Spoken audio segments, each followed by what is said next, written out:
Right Ruminations again. Today we are dealing with the alt-lite installment of the Parthenon.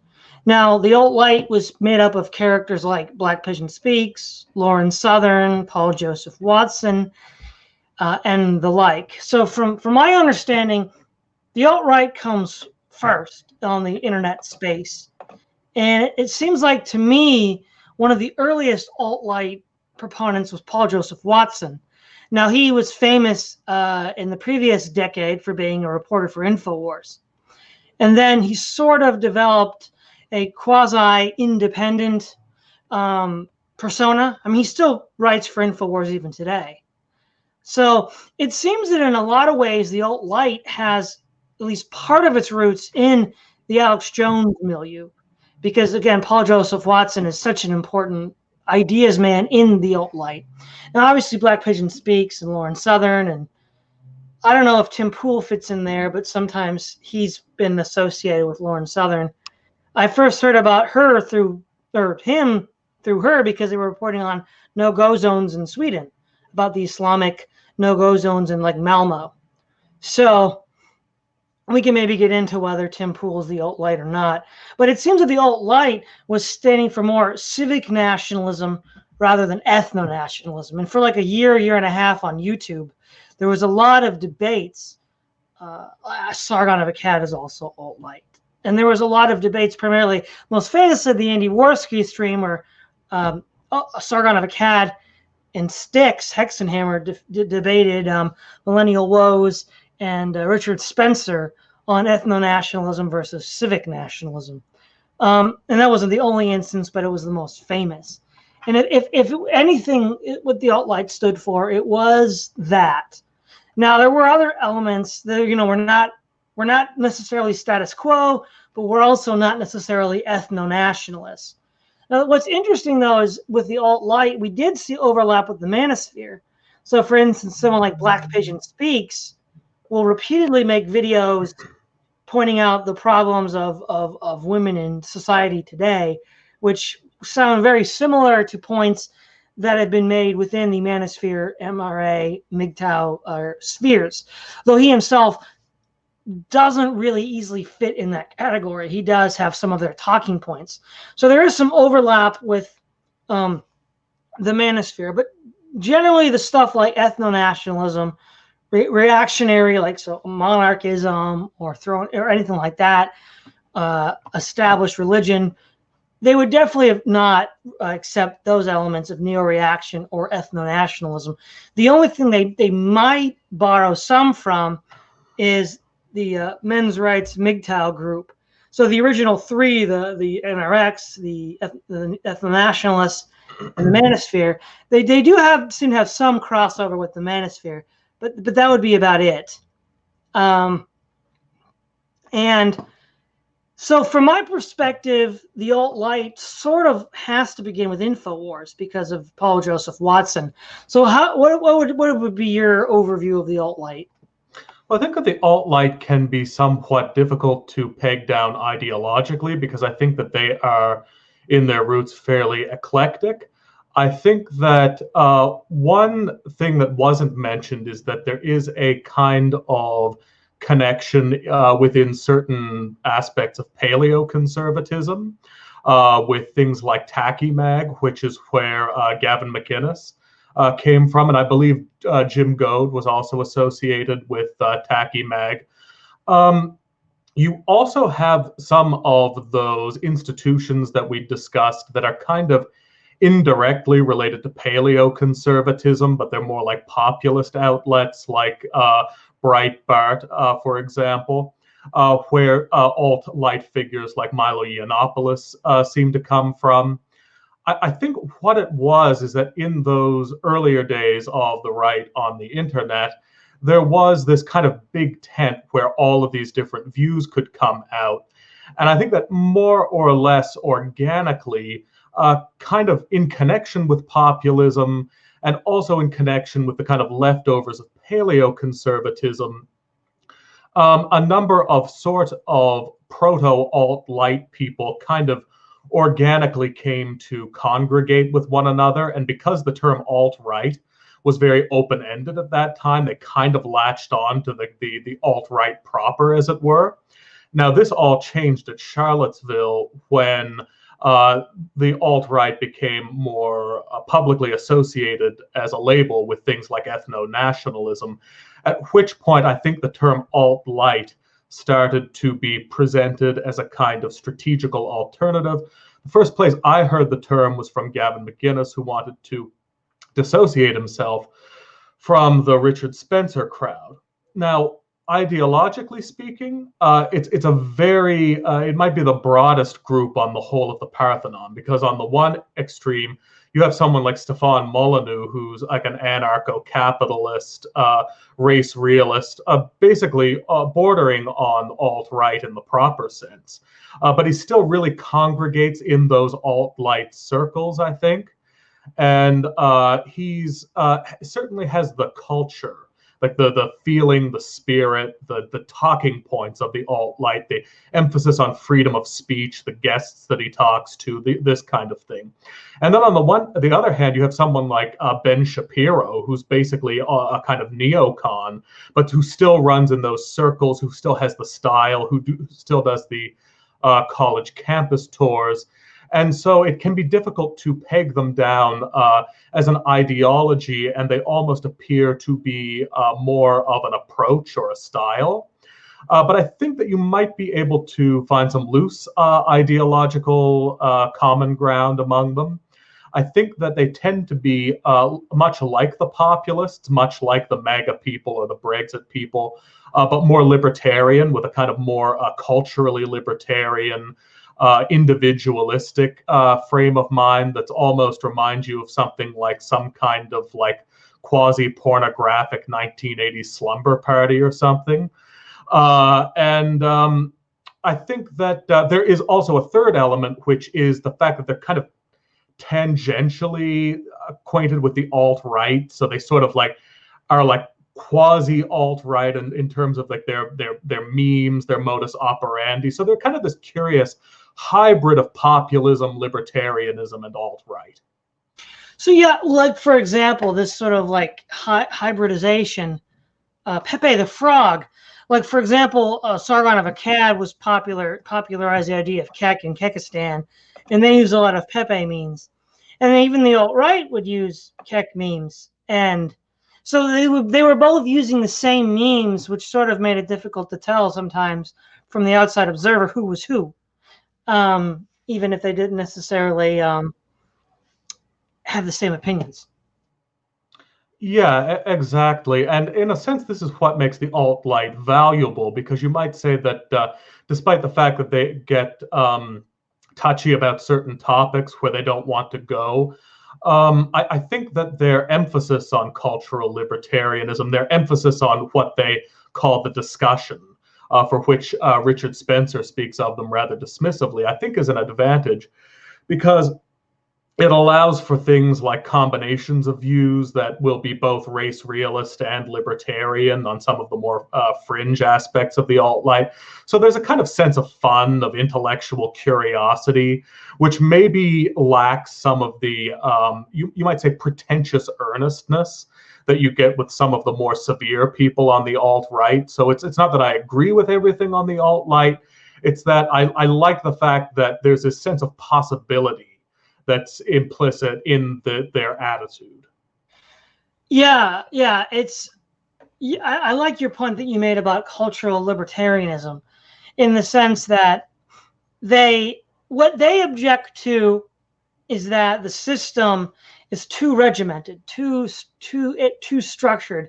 So whereas the alt-right, the NRX, they want more structure but of a different kind, the alt-lite want just less structure imposed from above across the board. That's where the moral libertarian elements come in. And well, what's kind of interesting is that, well, before we get to that, would you say that, where would you put Tim Pool in this? Because in a lot of regards, Tim Pool was associated with Lauren Southern, who's was a famous alt-lite personality. To some extent, he was associated with Gavin McInnes because they both ran Vice. So where would you put him in all this? Well, I'm fairly eclectic in terms of who I consider part of the alt-lite. Like I mentioned that Ben Shapiro, I think it's fine to view him as alt-lite. So someone like Tim Pool, I'm fine with that, because even though they may have certain views which are even to the left of mainstream conservatism, it's their attitude that's to the right, right? So even if he's more liberal on, like, I don't know Tim Pool's views particularly well, but let's say you have someone who's even more to the left on homosexuality than your average Republican, they're still going to be more open-minded about it in a way that will let them speak about other things that are more controversial, like gender differences or race differences or things of that nature. So it's almost like, even though I might agree with a kind of conventional Republican more on same-sex marriage, I would almost rather associate with someone who was more left on that, but genuinely open-minded enough that, unlike a conventional Republican, they wouldn't try to shout me out of the room. Exactly. It is kind of interesting how, in a lot of ways, Vice was never mainstream, but it tried to become mainstream, and then it booted out Tim Pool and Gavin McInnes, and in a lot of ways, it lost its best talent. And because that's when Vice was interesting. Now it's just kind of like Obama light. And so now they've sort of, they could sort of say, like Ronald Reagan, I didn't leave the Democratic Party, the Democratic Party left me. Those people are kind of left behind by the status quo they were in. Now Gavin has self-consciously made a more of a rightward shift than, say, Tim Pool did. And his Proud Boys have gotten into almost as many scuffs with Antifa as right-wing, far right groups. Though they've never had a sort of Charlottesville disaster. Now, who would you say is if there is a leader of the alt-lite, who would you say that is? I would say that there probably is no leader of the alt-lite, because I think it is, by its very nature, factional and eclectic. And often, insofar as there are people who present themselves as leaders, they're not really representative of the alt-lite. So for a while, it almost looked like it could be Jordan Peterson, but he's kind of on the left of the alt-lite. So they're kind of weird in that regard. Yeah. Sort of right now, the big ideas people, because in a lot of, I think Lawrence Southern kind of threw in the towel. Paul Joseph Watson still is a big name. Gavin McInnes is still a big name. I guess Tim Pool is still a big name. So they're still out there. They're still doing stuff. But I guess one of the things that we don't see as much of anymore is interaction with the alt-right. So Sargon of Akkad, for example, he did for a while engage the alt-right a lot on these, what you might call blood sports encounters. And I suppose you could also include Styx Hexenhammer as alt-lite as well. And we don't really see a lot of that anymore. Do you have any maybe thoughts or explanations on why that's not happening? Well, I think maybe just to touch on the last thing that we talked about, maybe the potential leader for the future should be the ginger activist Copper Cab. But that aside, I think that one reason is that ethno-nationalism, in the strict alt-right sense, is really on the down low right now. So it being not as sensational, there's less of a felt need, I think, to engage with it. And because I think since its separation with the alt-right in the wake of Charlottesville, has really felt the need to, I think perhaps has, as a natural consequence of that, integrated itself more into everyday mainstream politics. Like, for example, Sargon running with UKIP would be a good example of that. So I think that they have become more acquainted with the need for public relations strategic thinking, but in a kind of paradoxical way that might almost seem to contradict what I just said. I think that in a certain sense, they become more cooperative with the alt-right, and so feel the need to debate them less. And one reason for that is because the alt-right is kind of dwindling right now. So they're not, they can kind of afford to cooperate with them more in a more casual way. Like if you look at Sargon's more recent conversations with millennial woes, they're actually much more amicable, much more relaxed. And I think that they want to rally behind the free speech issue. So I think that censorship may have brought them together to a certain extent. Yeah, probably. I think that probably is the case. But one of the things is, what's interesting about the alt-lite, and specifically Sargon of Akkad, is they've moved beyond the internet into active politics. Now, we can debate over how successful Sargon has actually been or is likely to be, but I think that's an interesting development in that this is most of the elements of the Parthenon that we've discussed are merely online movements, whereas what's interesting is that it actually turns into a practical activist movement, at least is trying to. Now that's interesting because the others really haven't. The NRX sort of withdraws into their caves, like like it says in the end of the Rankin Bass Hobbit cartoon. The dwarves have withdrawn into their caves, and it kind of reminds me of what the NRX has done now. The alt-right is keeping its head low because of Charlottesville. The MRAs in the MGTOW, I don't quite know what's happened with them. But so what are your thoughts on this? This is kind of new, that this online movement is now trying to become a real world IRL movement.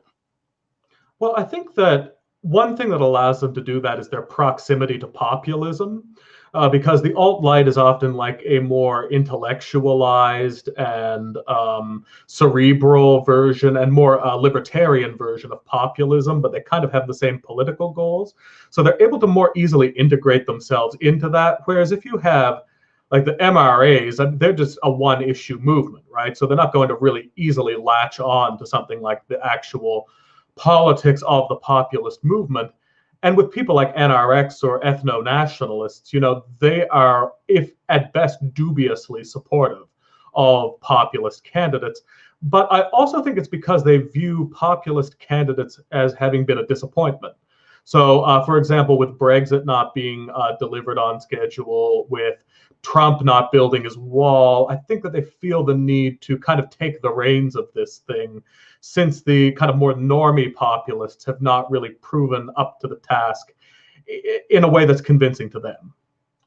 Yeah, that certainly seems to be the rationale that someone like Sargon would give. Now it does. Now what's interesting here is the alt-lite tends to either be English or Canadians. So Stefan Molyneux and Lauren Southern were Canadians. I think Styx might be USA, but Sargon of Akkad, Paul Joseph Watson are both, UK types. So why do you think that the alt-lite tends to be the other side of the Anglosphere, and there's not so much coming from the United States? Well, it's interesting that you mentioned the Canadian connection, because I think it's astounding how many figures in the alt-lite seem to come from Canadian backgrounds, right? If you include Jordan Peterson, there's another one. Also, in the earlier days, Faith Goldie, and this is kind of ignoring the elephant in the room, which is the sort of epicenter of the alt-lite, which is Rebel Media. I think it is partly due to kind of inferiority complex on the part of Canadians, that they're kind of in the shadow of the USA. And they live in a more leftward nation in many respects. And I also think that this leads the younger people in Canada to probably want to break out of the shell of like the leftist expectation of their culture and say, well, we can do this too. So I think there's some overcompensation, but also, or maybe suitable compensation. It's not necessarily a critique, but there's also, I think, the reaction to things like the speech codes that exist there, like the kind of politically correct culture in Canada that sort of seems to define itself as just being anything that isn't American. And I think you may get that to a certain extent in Great Britain as well. But another element of this is that in places like Great Britain, you are dealing with societies that are kind of oriented around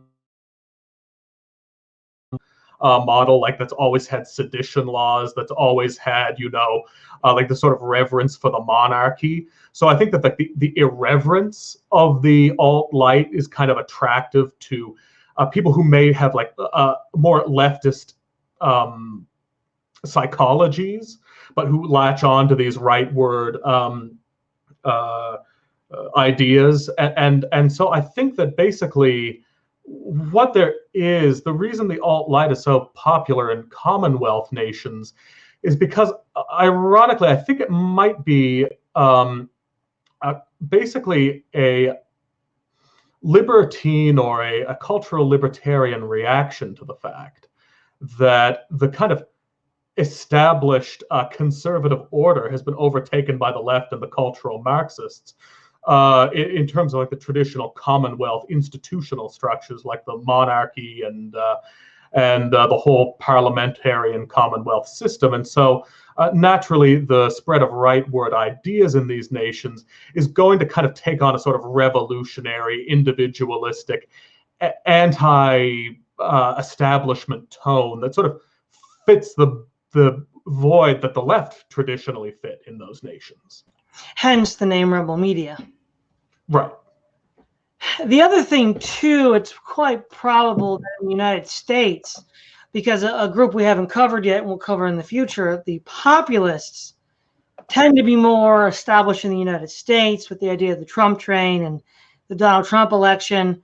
And since they're an entirely different category, in some sense competing for the same idea space as the alt-light hasn't made as much inroads as far as personalities in the United States because the populists are really the ones in charge at a grassroots level. What do you think on that as an explanation?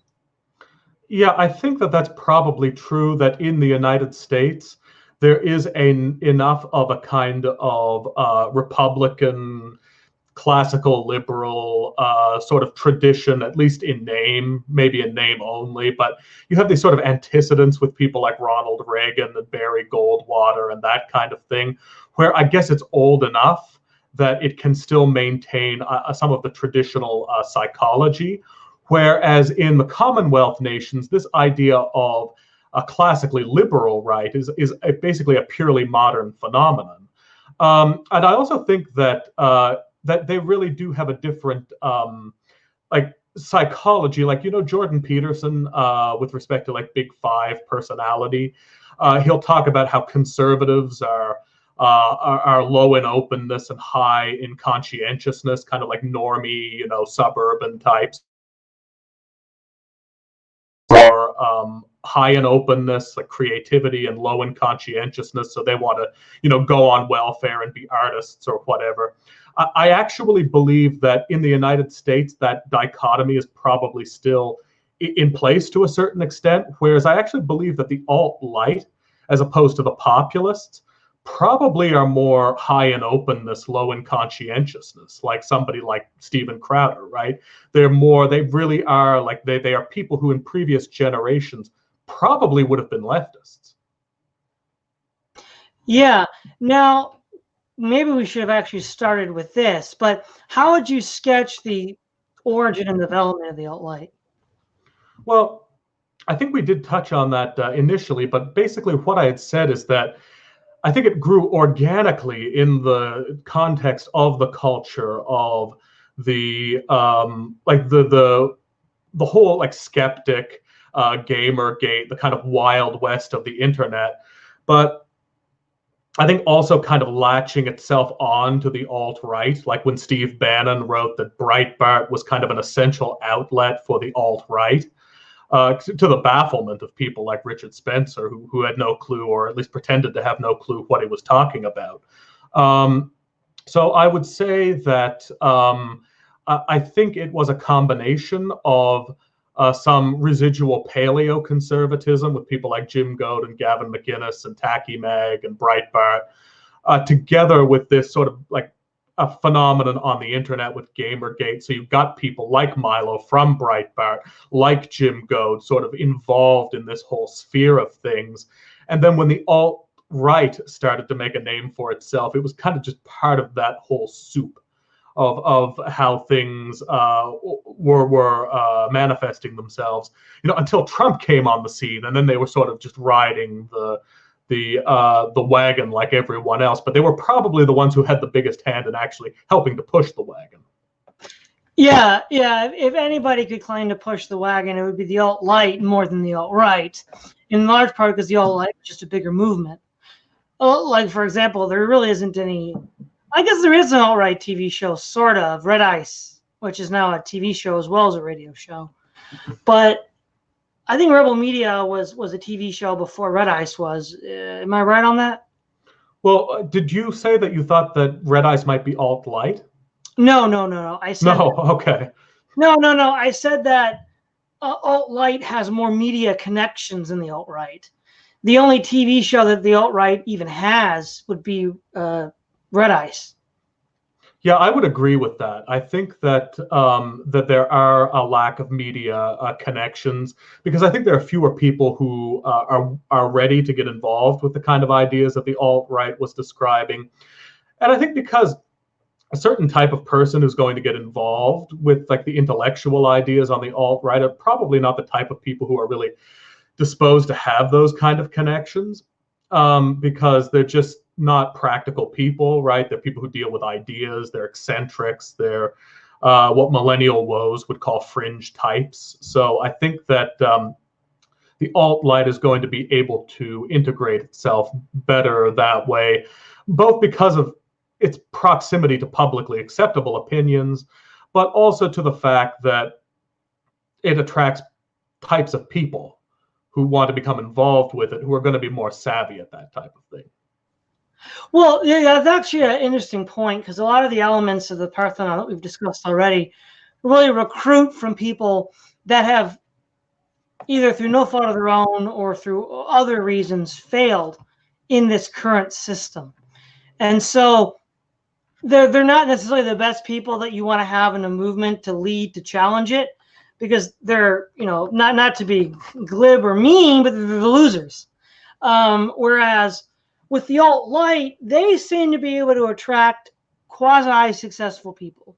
Gavin McGinnis, Steven Crowder, people like that who are objectively successful and can appear on television and not be really cringy like some of the more alt-right types, like when Richard Spencer's talking about his new Roman Empire or something in space. You can get something a little less cringy than that, and I think that's the part of it. They do attract more competent people, and I think one of the things the alt-right has tended to miss about the alt-light is that, yeah, even if they're not where you want them to be and you think they're too far behind,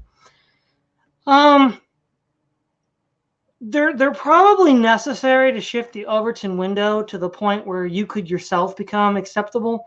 So one could imagine that, given that the alt-light has been willing to engage the alt-right, if society becomes an alt-light society, then it would become easier for the alt-right to openly engage with these ideas.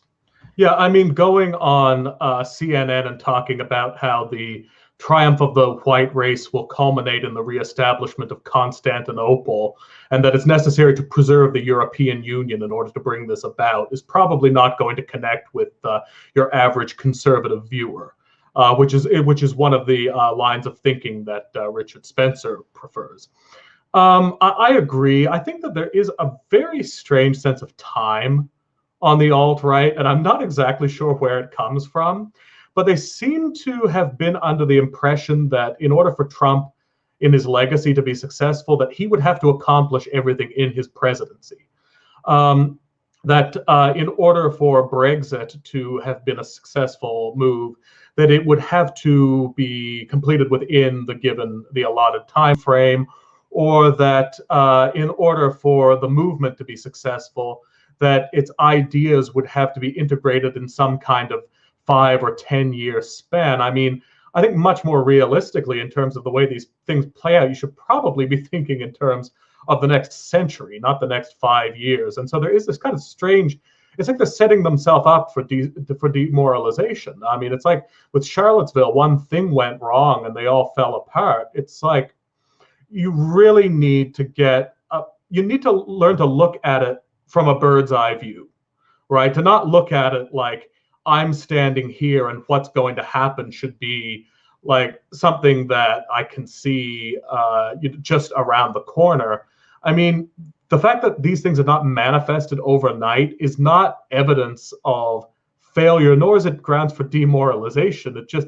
It's grounds for a greater sobriety. But I don't understand why. I mean, and it also makes them kind of suspicious in their motives. I think the more radical elements that they would not. I would think that a serious ethno-nationalist movement would look at people like the alt-lite, and they might reject them, they might accept them, but they would ultimately say, how do these people fit into our long-term strategy? They wouldn't just say that. They wouldn't just think, well, we were expecting a great alt-right victory this year, and instead we got the alt-lite. I mean, are they societies, or are they trying to save the year? Well, you see, this is interesting. I think there's a couple aspects here. One, a lot of these people are millennials and Gen Xers, and we're sort of the instant generation, instant coffee, instant everything. We sort of expect everything to happen quickly, instantaneously. And it's not necessarily a fault unique to them. You see many far left activists that get demoralized after one or two setbacks. And so it's, I think, a function of being the instant generation that we're the fish in the water, and the water is in, we want everything instantly. And the other aspect too is if you look at how the left was successful, the hard left, the far left, they were more than willing in the Western world to make common cause with liberals who were less extreme on issues they agreed with. And they were constantly shifting the Overton window over decades throughout the last century by making common cause with liberals.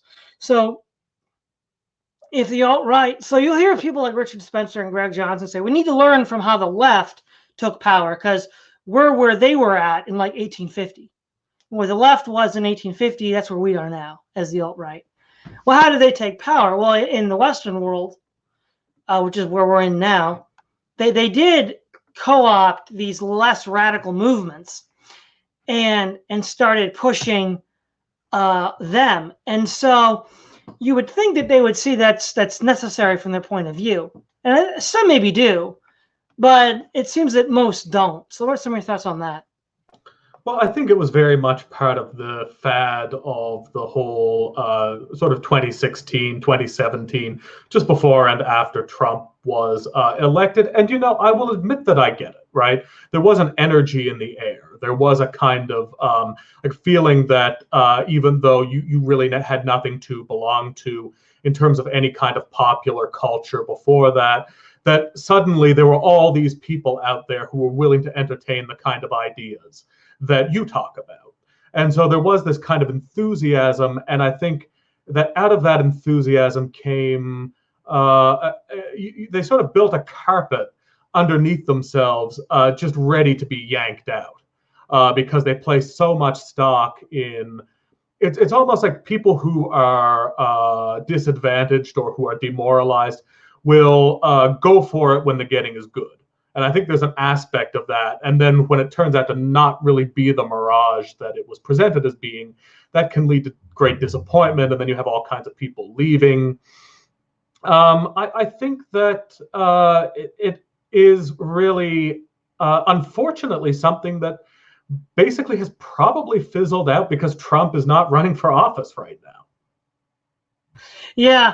And I think in one other aspect why the alt-lite is still more of a presence is not only can it attract successful people, it also had more modest objectives.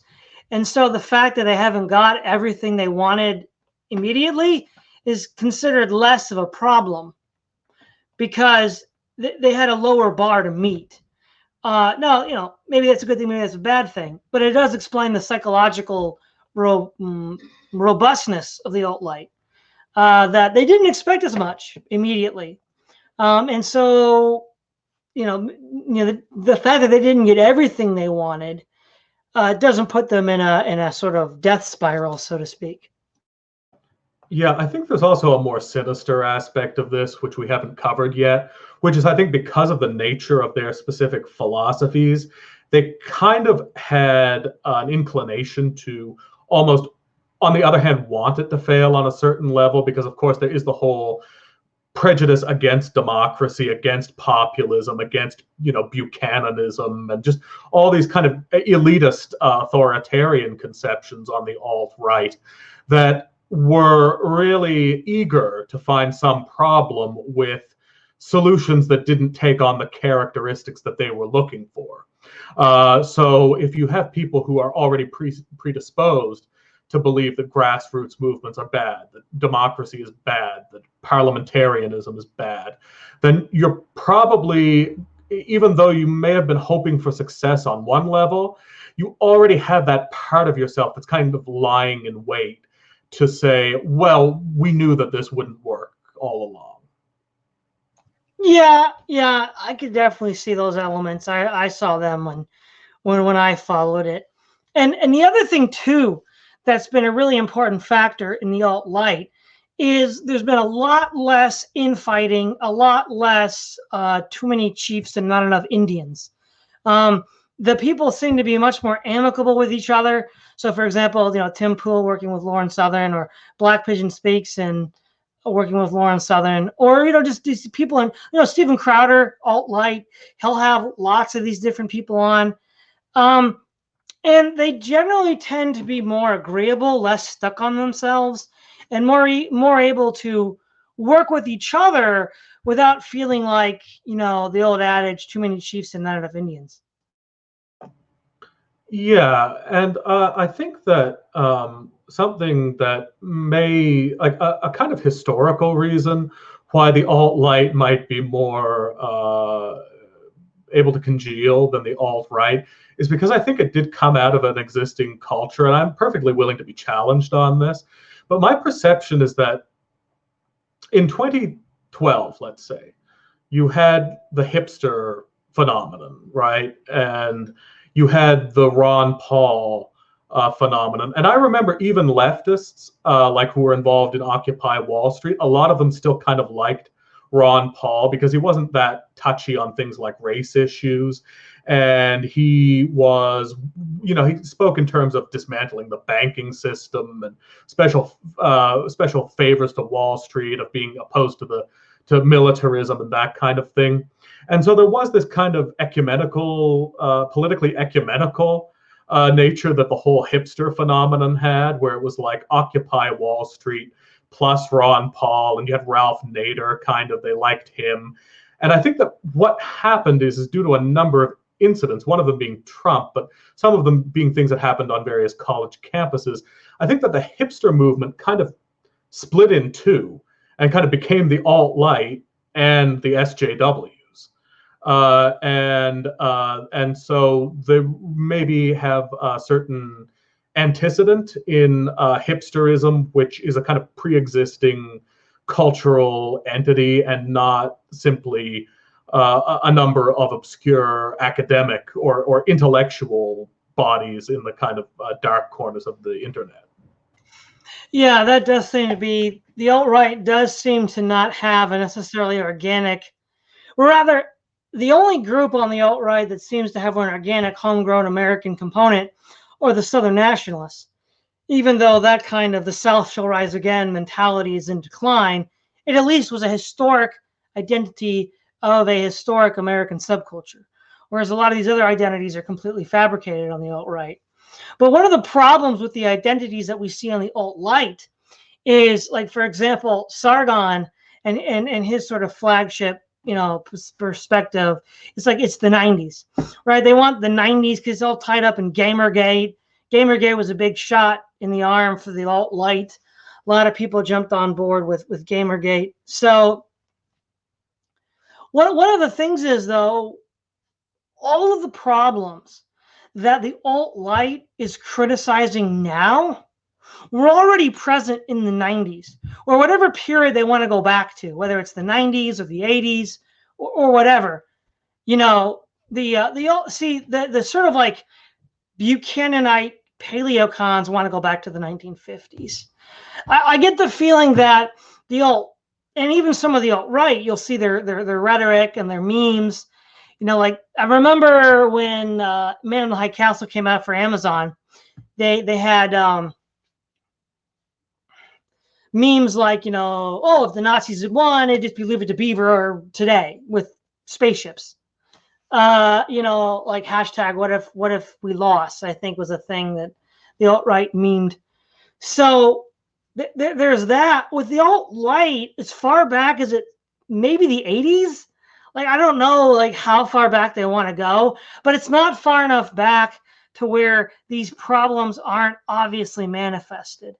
Because here's the problem. The progressive coalition that exists now, if you go back to the 90s, this culture war that was going on was the atheists versus the religious right. That was the same struggle that's going on now, just with different constituents. And so what happened was when it appeared like the election of Barack Obama, because it seemed like the religious right might have a resurgence with George W. Bush, but with the election of Barack Obama, the sort of alt-right, or not the alt-right, the new atheists and the progressives said, we've won. We've beaten the religious conservatives. We're going to have this new secular millennium. And then it turns out they didn't agree with each other on almost anything. Then you have Elevator Gate. Then you have all this breaking apart, Atheism Plus. That was like between 2010 and 2013. And then you have the alt-right and the alt-light becoming much more visible. And so like I like to ask myself, Sargon, where were you in the 90s? I guarantee you someone like Sargon or Paul Joseph Watson would have been on the side of, you know, those arrayed against the religious right. I don't know if there was any religious right in England in the 90s, maybe probably not, but in the United States there was. And I would have imagined, from looking from an English or Canadian perspective, they would have said, what's wrong with these crazy Americans? Now, the same element that was attacking the religious right still exists. It's just more purified. You know, they've sort of kicked out the baser elements that didn't, the impurities. And now it's a more pure progressivism. It's a more pure radical leftism. But, you know, this is the fundamental flaw of the alt-light, I think. The alt-light was an ally of progressivism in the 90s. They were the same thing. What happened was the progressives turned against these people after they declared victory over the religious right. And if you only go back to the 90s, you haven't really done anything. It's kind of blinkered. What are some of your thoughts on that? Well, I think this really gets down to a problem of the whole way that you view history. I would say in their defense that I don't think that there's really any period in history that anyone would be content with. And the problem is that if you go back far enough, right, that these issues would seem to have not been a problem, then you go back to a problem when there were certainly other issues in the opposite direction that were very much of a problem. And they often intersect, right? Like, for example, if you go back to the 1950s, you already had cultural Marxism. You already had feminism. You already had multiculturalism of a certain kind. But at the same time, blacks were still being lynched in the South. So it's like there are no periods that are strictly adhered to one ideology. What there are strands that are competing throughout the same historical periods. So I think that to be fair to them, what they're saying is not, or at least what they mean is probably not that they want to go back to the 90s, because what's the 90s? The 90s was all kinds of different competing interests and groups and things. It's more like there was this particular strand of leftism in the 90s that was how we had understood it to be. And what we want to do is rescue that trajectory from the current deviations.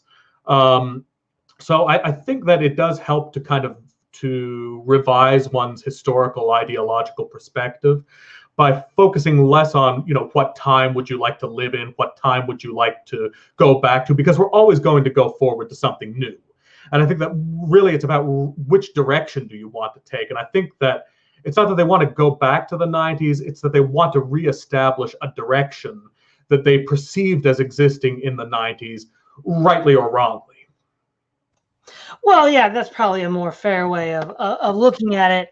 But again, I think the problem with the alt-lite in general is these are the kinds of people that would have been the tactical allies of the progressives in the 90s against an earlier iteration of the culture war. I mean, obviously, we could say the culture war begins in the 60s and 70s when the radical free love, drug, sex, and rock and roll culture attacks the more, what we might call, square traditional culture that was inherited from the 40s and 50s. And in a lot of ways, well, maybe these people are too young to have been a part of the earlier iteration of it. I mean, Stefan is old enough, possibly. But other than Stefan Molyneux, they're all pretty young. But the point is, these are the kinds of people. We know this because I've heard Paul Joseph Watson compare the religious right of the 90s to the SJWs of today. And he's talking about, you know, the whole movement to censor, or, well, more accurately, to label music that was explicit. So music and movies, they were concerned about violence in video games, violence in movies, and certain musical content. Now, obviously, whatever you think about that, that's not at all as far as what SJWs are wanting to do today.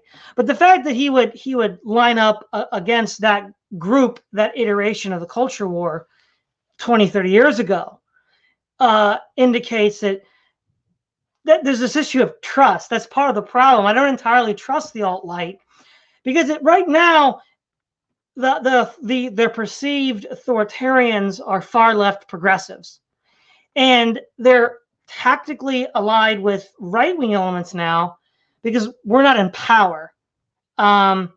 If we were trying to impose a white ethno-state or a new reactionary Catholic monarchy or a sort of, you know, Puritan theocracy, oh, you know, they'd flip to the progressive side overnight.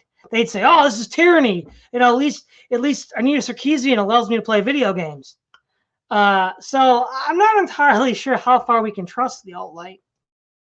Well, I mean, I'm of two minds on this. On the one hand, I would disagree in that I think that, I mean, I would disagree because I can understand why that would be their perspective, because I think that it's always helpful. Basically, I think being out of power probably does good things for certain perspectives, because people tend to be very presumptuous once they get into power. So I do think that it is necessary to have some kind of populist element. That regardless of what the prevailing opinion is always there to kind of provide as a check or a balance against the corruptions of the existing regime. So it's understandable if they want to side with whoever's weakest, because they want a safeguard against whatever the prevailing ideology is. But on the other hand, I get what you mean, because there is something, like if you go back, I've been listening to a lot of the old videos with Sargon to try to get a sense of what those early days were like with the skeptics. And there can be something eerily Comtean about them, like the idea that, we've passed on from like the metaphysical phase of history to the positivist phase. And, it's good that science is the new religion, because that's what's going to save us from ideology or something like that. And you pointed this out actually in a previous video where you said these people talk a lot about freedom of speech, but you almost never hear them talk about freedom of religion. So on a kind of at least impressionistic level, I don't believe that Sargon actually favors any kind of religious oppression or suppression of particular denominations. But somebody like Richard Dawkins does. And they don't all hate Richard Dawkins, right? Like Richard Dawkins has very serious views about, how parents should be allowed to raise their children, for example. And so I think that there is this kind of scientistic Whiggism that's there, that you wouldn't I want to side with this, and we're talking about the skeptics in particular, not like the Lauren Southern, Stefan Molyneux aspect, but the skeptic branch. I would like to side with them, but it would be very unwise to not point out that part of who they are. Well, it's like, use them politically, but don't trust them. They're not people that I would trust, even if maybe I might use them for political purposes. Yeah, like there is this fellow, and I'm forgetting his name, but he's a kind of skeptic in Great Britain who's very alt-lite. And I don't know if he has a huge channel, but he's obviously like a Hitchens Dawkins fan who also supported Brexit, and you know, and in some speeches he has made the claims that, you know, even the slightest infringement, when he's talking about Islam and hate speech, right? He's a free speech fundamentalist. But then I remember another instance where he said that that telling a child that they're going to go to hell should be a prosecutable offense, the same as any other, in his words, dirty little hate crime. So yeah, I mean, there's a kind of troubling example of how, like, the rhetoric in favor of freedom of speech, but against an emphasis on religious toleration can manifest in the same person, and we can't be blind to the potentially dangerous implications of that. Yeah, and that's not to say that everybody on the alt-right isn't capable of growing. So, for example, Sargon of Akkad was your typical fedora in the beginning, and now he's taken a more conciliatory stance towards Christianity. So, for example, in his political campaign, he'll troll leftists, say, "Why are you Christophobes?" Because, you know, they'll squawk about Islamophobia all day long, but then they'll be bigoted towards Christians, and he throws it right back at him, saying, "Why are you Christophobes?" And to be honest, he's one of the few people that actually calls him out on that. So it does show that they at least are capable of growing in some capacity, in a way that, you know, SJWs aren't. So it's not a complete one-to-one correlation. But I think in the way I think they're unreliable. I think compared to the other elements we've discussed in the Parthenon, I would consider them less reliable elements. The alt-right, the Interacs, and the Manosphere, they have a more fundamental critique of the current order and are less likely to take the blue pill, you know, like the Matrix, and go back into the Matrix. I think the alt-right, let me put it this way, it's hard to avoid the suspicion of some kind of opportunism here, in the sense that they're attacking these progressive SJW types because, one, there's a lot of people that are mad at the repressive policies of the SJWs, and the fact that, you know, maybe 10 years ago, these people would have been friends. I mean, case in point, Elevator Gate, right? A lot of these, like, Anita Sarkeesian feminist atheist types were on the Dawkins train. They were all in the big skeptic tent fighting, you know, I don't know, Christianity, even though Islam is the real threat right now, but whatever. And then they sort of split. Now, the split's probably permanent. I don't know if you could put the pieces back together again. But again, like I said, I don't think I can avoid a sort of suspicion of opportunism here. Yeah, and it does depend on the personalities in particular that you're talking about, right? Like, how I would break it down is I'd say that there's a distinction between the skeptics and the rest of the alt-right, right? I think that the rest of the alt-right are great on freedom of religion. I think that basically on those issues can be trusted. They can't be trusted on a lot of other issues, but they can be trusted to not have the kind of distinctive leftward temptations, you might say, that a lot of the skeptics can have. And this is exemplified by the fact that many people on the alt-right themselves have tangled with the skeptics. Like there was an incident between Lauren Southern and Thunderfoot, for example. Also, I would say that Sargon has a certain innocence about him that I think that a lot of the other skeptics do not, in that he will try to play up the skeptic game. like when he wrote, or he said in an interview with Jared Taylor that he was on the side of Bake the Cake with respect to the gay issue. And then when you read what he actually had to say about it, that's not what he meant at all. And he was not on the side of Bake the Cake. What he had done is he had reframed the issue to make it sound like he was on the side of Bake the Cake because he wanted to seem nuanced. And so I think that Sargon will oddly try to paint himself as being more left than he actually is, almost for the sake of maintaining a certain kind of fedora persona. But I get the sense that he is more solidly alt-lite than like Thunderfoot or, a lot of the people he talked to in the old days. Oh, yeah. And what's kind of interesting is a lot of these hardcore new atheist types are just totally irrelevant. Think of like the Amazing Atheist. I mean, he's completely irrelevant now. Like, I mean, I guess he's still around, but like you don't hear about him. I mean, he was briefly on the anti-feminist train along with Thunderfoot. They were criticizing Anita Sarkeesian, but they're both irrelevant. Like nobody cares about them at all.